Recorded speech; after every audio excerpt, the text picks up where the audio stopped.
አንድ ሰውዬ እሑድ ጠዋት ቤተክርስቲያን መጣ ከሚስቱ ጋር መጥቶ አያውቅም። በግድ እንደው ለምናው እስቲ ዛሬ እንኳን አስቀድስ ሊያስቀድስ መጣና ቅዳሴው ተካሂዶ ስብከት እየተሰበከ ያለ ሞባይሉ ጮኸ። ከዛ ሲጮህ ቤተ መቅደስ ውስጥ ያለው ሰው በሙሉ ዞሮ ገላመጠው። ያማትባል ግማሹ።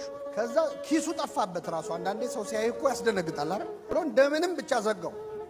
ከዛ ሰባኪው እኔ የቆምኩበት ቦታ የቆመው ሰውዬ ደግሞ ለ5 ደቂቃ ስልክ ቤተክርስቲያን ውስጥ እንዴት ይዛችሁ ከፍታችሁ ትመጣላችሁ በሚል ለ5 ደቂቃ ገሰጸው ሰውዬው። ከዛ አለቀ።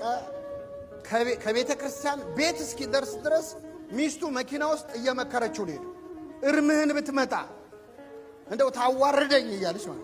ከዛ በቃ አይ ዛሬ ቀን አይደለም ብሎ ሄደና ትንሽ ልጠጣ በቃ ብሎ ሊሰክር ማለት መጠጥ ቤት ገብቶ ቢራ አዘዘው። ተጎነጨና ባንኮኒው ላይ ያስቀምጣለው ሲል ተደፋበት። ተደፍቶ እዛ የተቀመጡ ሰዎች ላይ ተረጨ። ደግሞ ደና ሱፍ የለበሱ ሰዎች ናቸው። ዛሬ ቀን አይደለም ማለት ተነሱና ውይ አይዞ ያጋጥማል እኮ ምንም ማለት አይደለም ማለት። የመጠጥ ቤቷ ባለቤት ሰራተኛ አዘዘችና ቦታው ተወለወለ። ዛሬ እኔንም ጋብዘ ብላ ቢራ በነፃ ሰጠችው። ይሄ ሰውዬ ከዛች ቀን ጀምሮ ከዛ መጠጥ ቤት ቀርቶ አቅ ይህን መስተንግዶ ማግኘት የነበረበት የት ነበረ? ቤተክርስቲያን።